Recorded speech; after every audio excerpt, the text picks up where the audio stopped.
אמיר עבד אל-קאדר, צעיר בן 23, נורה למוות אתמול, ראשון, ברכבו בטייבה.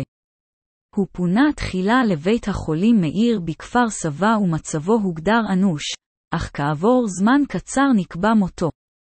המשטרה פתחה בחקירה, והרקע פלילי.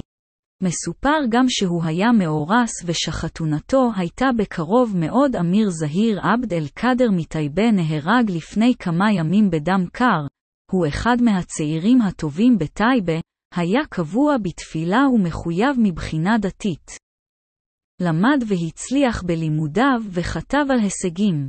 מי הקדוש ברוך הוא ייתן לו הצלחה בעבודתו ובפרנסתו.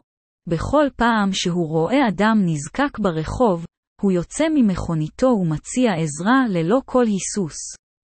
הוא היה ידוע כל העת במוסר הגבוה שלו. ענוותנות